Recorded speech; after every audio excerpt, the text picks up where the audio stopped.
지난 시간인가요? 제가 주님의 공생의 사역을 세 가지로 말씀을 드리면서 그 중에 하나가 병든 자들을 고쳐주시는 사역이었다라고 말씀을 드린 바가 있습니다. 이것을 다르게 말하면요, 주님이 3년의 공생애를 사시면서 얼마나 많은 병자들을 고쳐주셨는지 그것을 손으로 헤아리기가 힘들 정도다, 그런 의미입니다. 3년을 이렇게 사역을 하신 거예요. 그 3년의 사역을 요약한 그 세 가지 중에 하나가 병자를 고치신 거예요 때문이죠. 마태복음 15장 30절 말씀에 보면 여기 이런 말씀이 나옵니다. 큰 무리가 다리 저는 사람과 장애인과 맹인과 말 못하는 사람과 기타 여럿을 데리고 와서 예수의 발 앞에 앉힘에 고쳐주시니, 이것이 주님의 매일같이 반복되는 사역이었습니다. 이런 사역을 3년 동안 하셨으니 주님에게서 고침받은 병자들 얼마나 그 숫자가 많겠습니까? 시각장애인들 그 숫자는 도대체 얼마나 많겠느냐고요. 요한복음 21장 25절 말씀에도 보면 여기 이런 말씀이 나옵니다. 예수께서 행하신 일이 이 외에도 많으니 만일 낱낱이 기록된다면 이 세상이라도 이 기록된 책을 두기에 부족할 줄 아노라. 요한이요, 요한복음서를 마무리하면서 맨 마지막에 남긴 글이에요. 예수님이 행하신 일 이거 다 쓰려면 그 기록한 책을 이 세상에 놓아둘 공간이 없다. 이 세상 어디에도 놓아둘 수 없다. 그 말은 내가 이 복음서에 적은 건 그야말로 예수님이 하신 일에 눈꼽만큼도 되지 않는다, 그런 의미 아니겠습니까?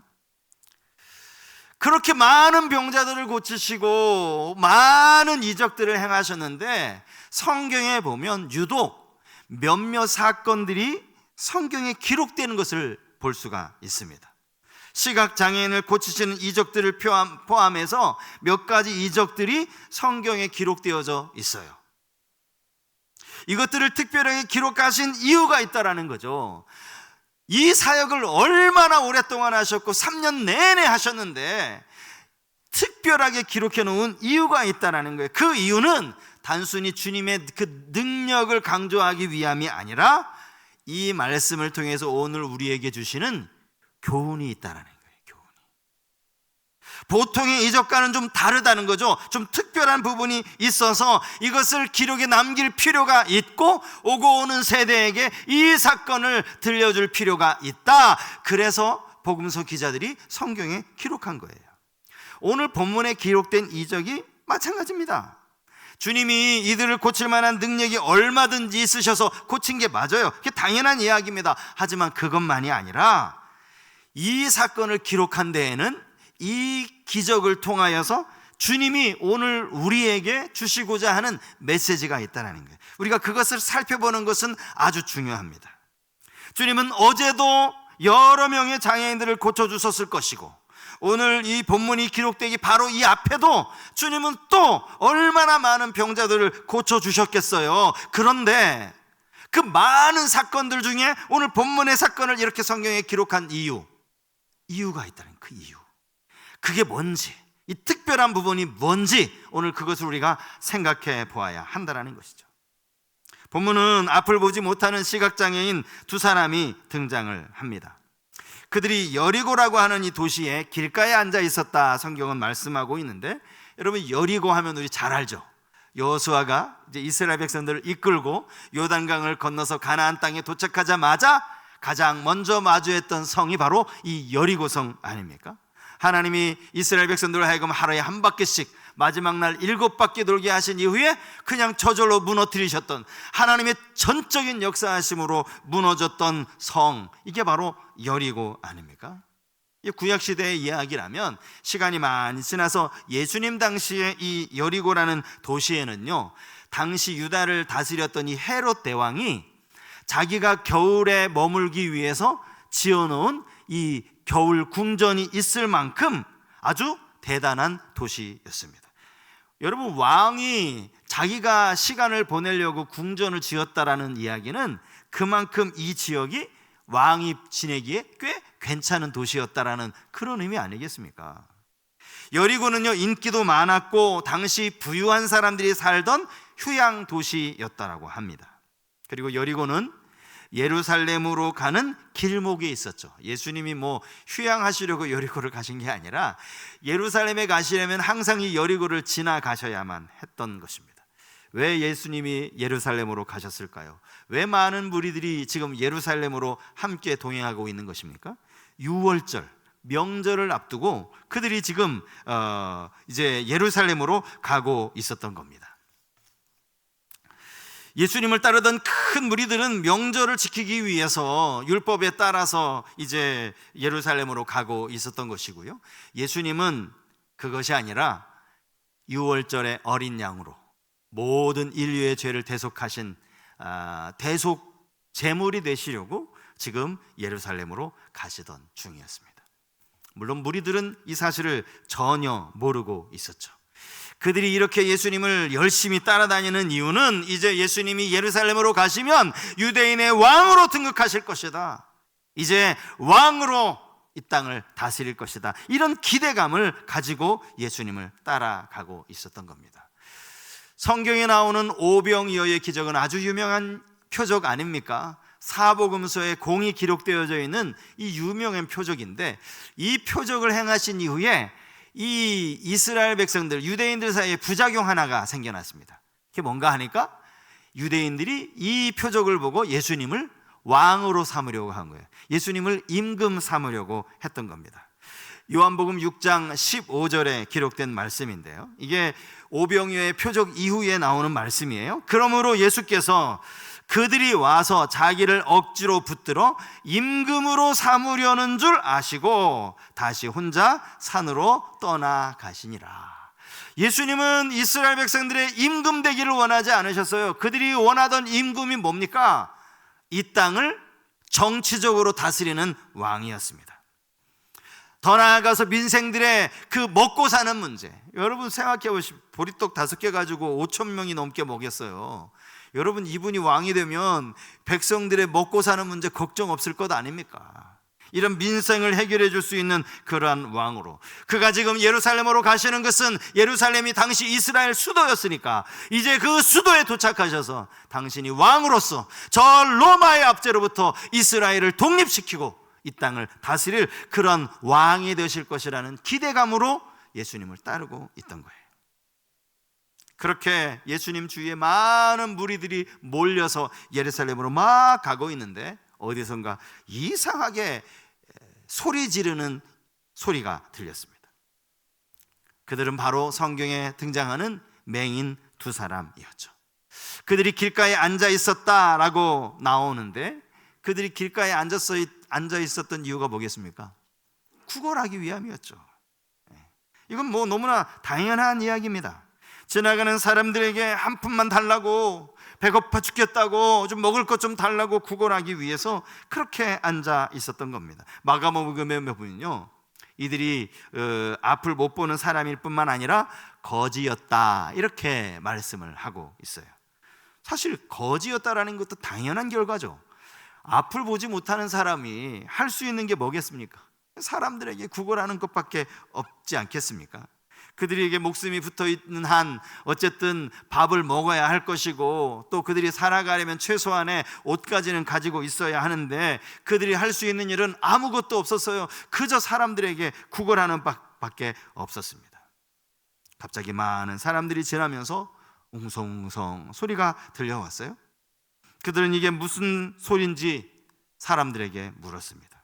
그리고는 지금 예수님이 지나가시는 중이라는 이야기를 듣게 됩니다. 많은 사람들이 예수를 따라서 지금 가느라고 이렇게 사람이 많이 지나가는 것이라고. 그 이야기를 듣자마자 그는 소리를 지르기 시작했습니다. 주여, 우리를 불쌍히 여기소서. 구걸하는 거지 입장에서 생각해 보면 그들이 이렇게 소리를 지른 이유는 너무 분명합니다. 우리를 불쌍히 여기소서, 우리 이 굶어 죽어가는 거지를 불쌍히 여기셔서 한 푼만 주십시오, 적선하고 가십시오, 그런 외침 아니겠습니까? 하지만 그들은 돈을 원하지 않았습니다.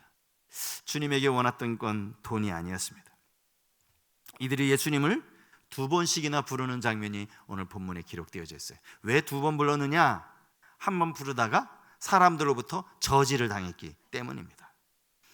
31절에 보니까 무리가 이 두 사람을 꾸짖었다라고 나오고 있어요. 잠잠하라 이렇게 꾸짖은 것이죠. 여기 꾸짖다라고 번역된 이 동사는 비난하다, 질책하다 이런 뜻이 담겨져 있어요.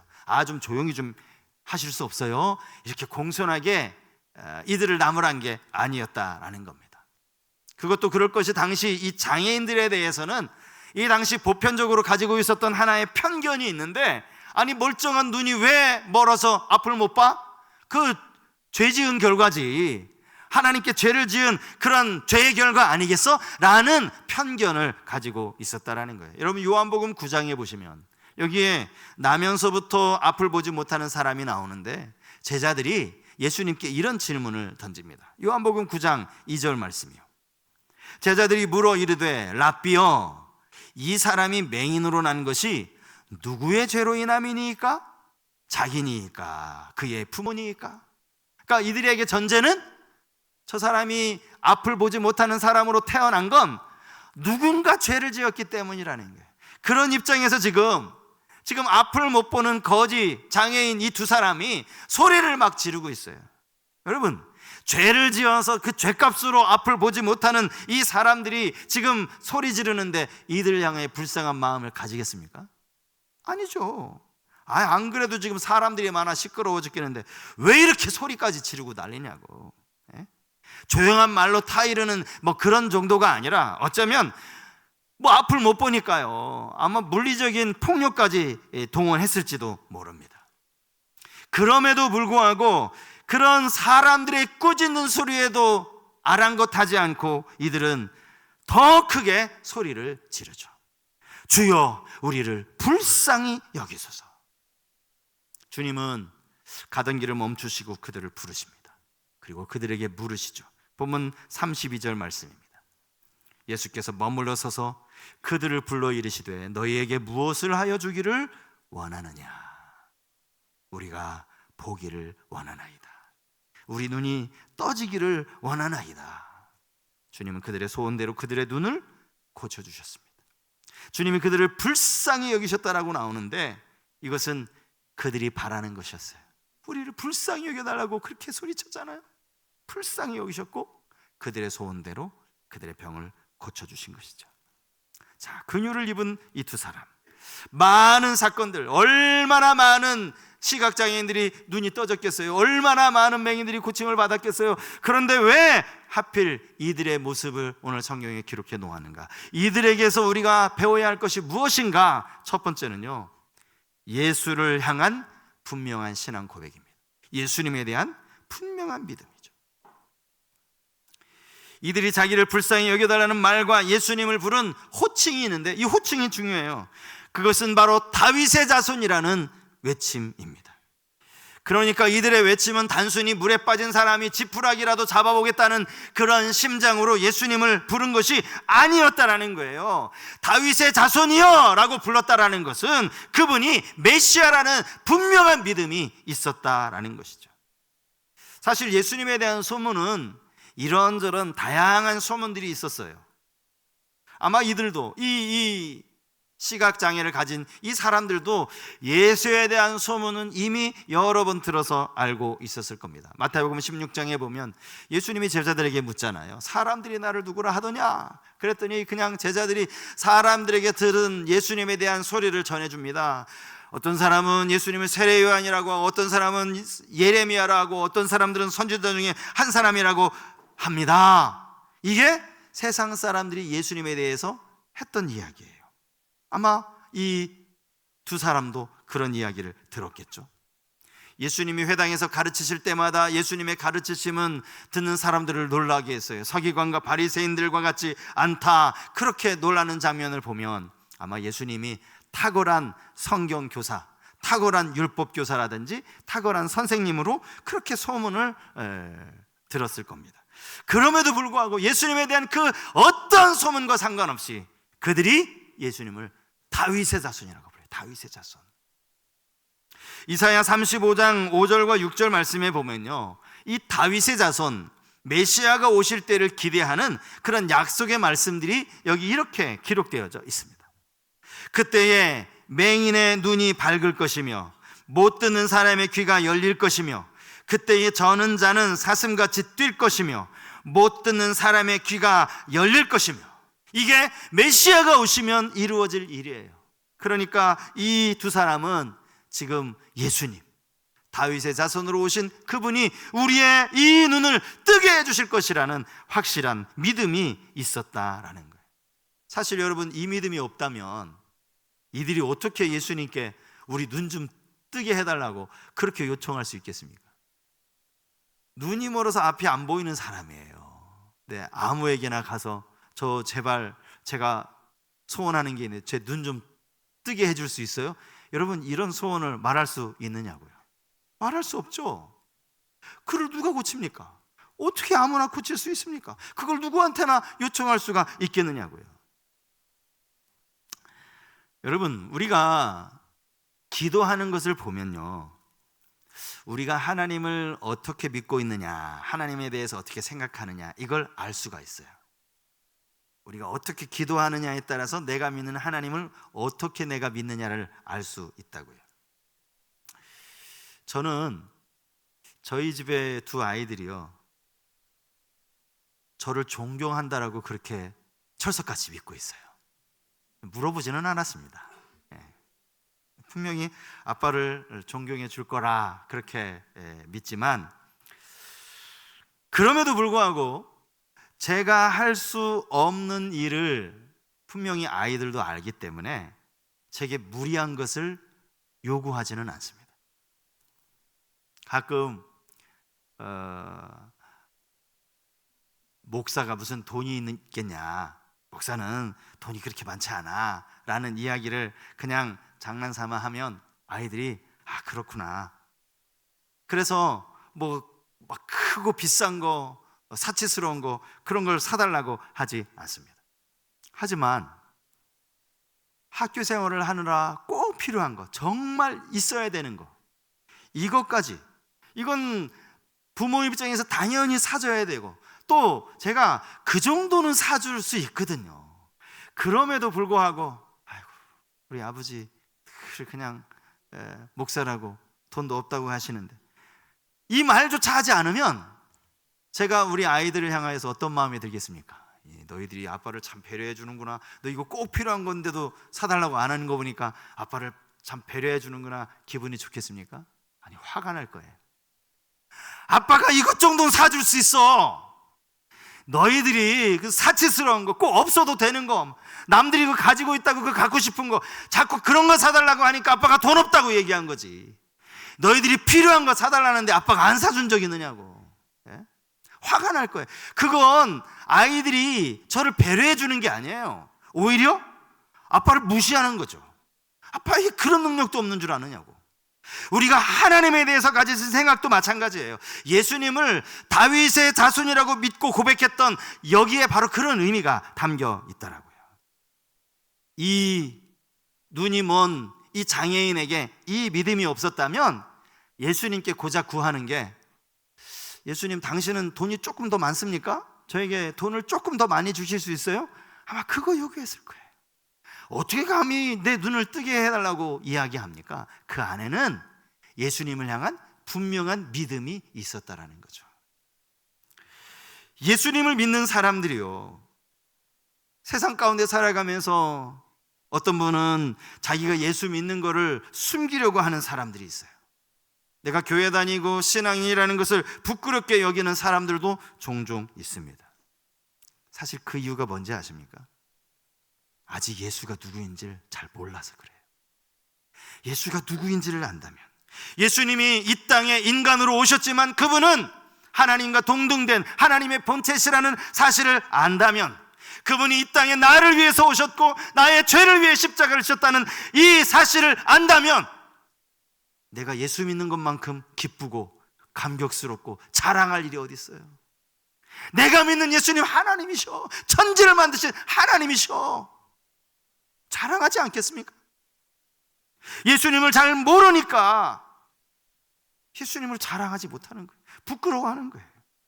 이 땅에서 어떻게든 더 많은 걸 소유하고 살려고 그렇게 수고하다가 끝나버리는 인생이 아니라 우리를 위해 예비해 놓으신 영원한 나라, 그 나라를 들어갈 수 있도록 우리에게 은혜 베풀어 주셨음을 믿는다면 그 예수를 믿는 믿음이 세상 그 어떤 것과도 비교할 수 없는 놀라운 축복 아니겠느냐는 겁니다.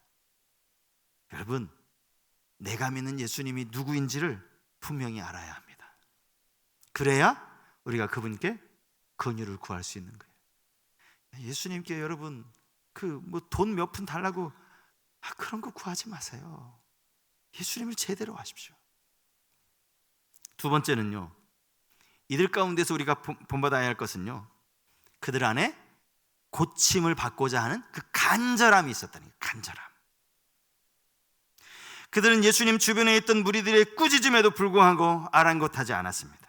오히려 막 옆에서 비난하고 꾸짖음에도 불구하고 오히려 더 큰 소리를 질렀어요. 여러분, 이게 그들이 가졌던 간절함입니다. 간절함이라는 단어보다 절박함이라는 단어가 더 맞을지도 모르겠어요. 절박함. 그 절박함에서 외쳤던 그 외침이 어땠을까요? 아마 목이 터져라고 소리를 질렀을 겁니다. 이때 아니면, 이때 주님을 불러 세우지 않으면 다시는 우리 인생에 이런 기회를 만나지 못할 것이다. 그런 절박함으로 예수님께 소리를 질렀을 거예요.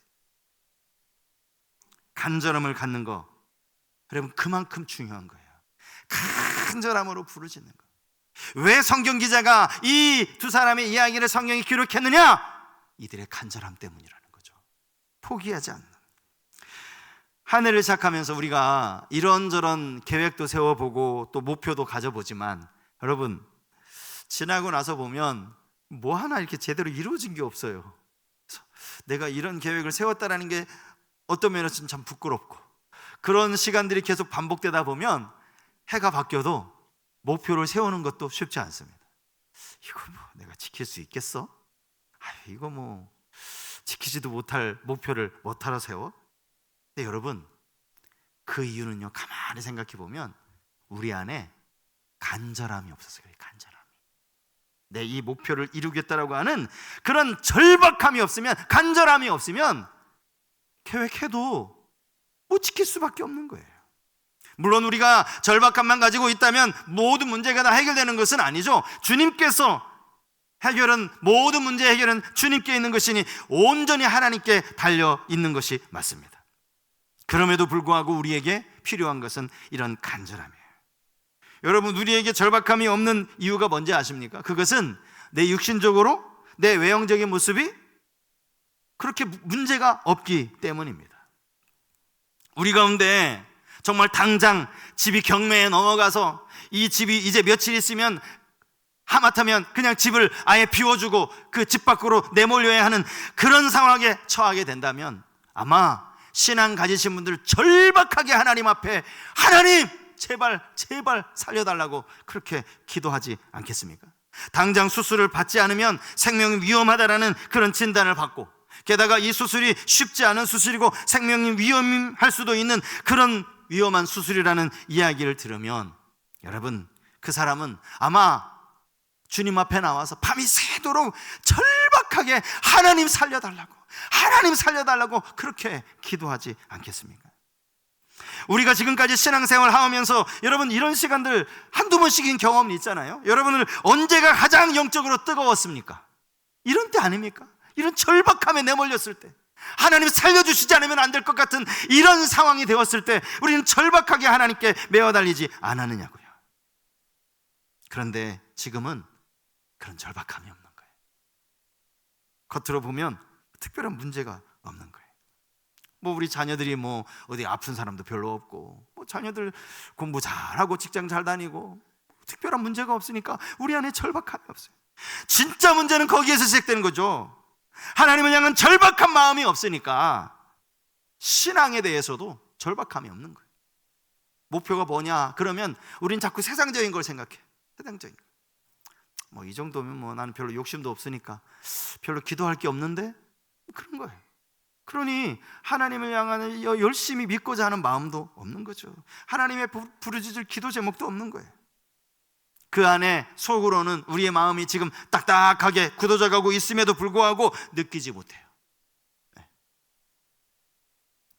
우리 마음에 이런 절박함이 필요하다는 거예요. 여러분, 한 해 우리가 정말 변화된 삶으로, 더 나아가서 우리가 이 세상을, 이 지역을 변화시키자.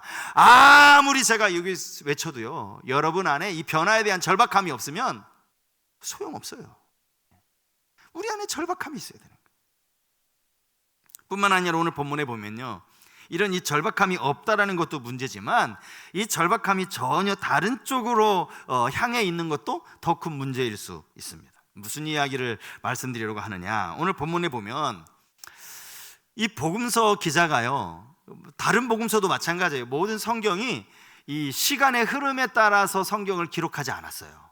때로는 시간의 흐름과 상관없이 어떤 본인이 강조하고 싶은 것들을 강조하기 위해서 약간은 비슷한 사건이라든지 서로 대조가 될 만한 사건들을 일부러 이렇게 앞뒤에 배치해 놓는 경우가 있다는 거예요. 오늘 본문의 바로 앞의 내용이 무엇인지 한번 그걸 우리가 살펴보려고 하는데요, 마태복음 20장 20절 말씀입니다. 제가 한번 읽어드리겠습니다. 그때 세베대의 아들의 어머니가 그 아들들을 데리고 예수께 와서 절하며 무엇을 구하니. 세베대의 아들이 누굽니까? 야고보와 요한이죠. 두 아들의 어머니가 지금 예수님을 찾아온 거예요. 그 어머니가 무엇을 구하는지가 21절에 나옵니다. 예수께서 이르시되 무엇을 원하느냐 이르되 나의 이 두 아들을 주의 나라에서 하나는 주의 우편에 하나는 주의 좌편에 앉게 명하소서. 주님이 이 세베대 아들의 그 어머니에게 하셨던 물음과 두 명의 이 장애인에게 물으셨던 물음이 똑같아요. 무엇을 원하느냐 이렇게 묻고요, 무엇을 하여 주기를 원하느냐 이렇게 물었어요. 앞에서는 어머니가 명예와 권세를 원했죠. 그리고 오늘 본문에는 눈뜨기를 원했습니다. 결과가 어떻게 되었습니까? 예수님의 두 제자들은 그들이 원하는 것을 얻지 못했어요. 정말 주님께서 그래 알았다, 너는 우편에 앉고 너는 좌편에 앉아 이렇게 말씀하지 않았다라는 것이죠. 하지만 두 명의 시각장애인들은 그들이 원하는 것을 얻을 수 있었습니다. 그리고 더 중요한 게 있어요. 더 중요한 거. 왜 마태가 이 사건을 바로 앞에 기록해 놓았는가? 실제로 앞을 볼 수 없었던 이 두 사람, 맹인은, 이 시각장애인은 눈을 떠서 볼 수 있게 됩니다. 주님을 따랐다, 주님을 따르는 자가 되었어요. 하지만 겉으로 보면 아무런 문제가 없었던, 앞을 볼 수 있었던 두 사람, 야고보와 요한은 영적으로 맹인이나 다름없는 모습을 갖게 되었다는 거예요. 이들이야말로 영적인 맹인 아닙니까? 간절함은 있는데 그 간절함이라는 것이 그저 세상에서 남들보다 더 높은 자리에 오르는 것, 남들보다 더 많이 누리는 것이었던 이 두 명의 제자들은 영적으로 이게 시각장애인이나 전혀 다를 바가 없다라는 거죠. 우리가 하나님을 믿노라 하면서 우리의 영적인 상태를 제대로 보지 못하고 특별히 아무런 문제가 없다라고 안일함에 빠져버린다면 그런 상태로는 우리 삶에 아무런 일도 일어날 수 없습니다. 오히려 예수님을 믿는다고 하는 사람들이, 게다가 주님의 부르심을 받았음에도 불구하고 여전히 세상적인 욕심에, 세상적인 허영에 사로잡혀 살아간다면 그들의야말로 영적인 맹인과 같은 사람입니다. 우리는 이 사실을 알아야 합니다.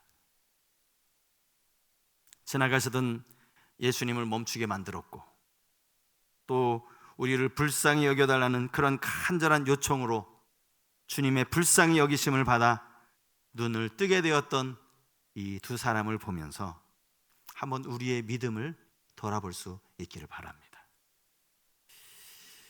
주님을 제대로 온전히 신뢰하고 있는가? 우리 안에는 정말 이 사람이 가졌던 그런 절박함이 있는가? 그래서 오늘 우리의 삶에 정말 주님의 긍휼하심이 임하는 한 주간 살아가면서 이 주님의 긍휼하심을 경험하며 살아가는 우리 모든 성도님들 되실 수 있기를 주님 이름으로 축복합니다.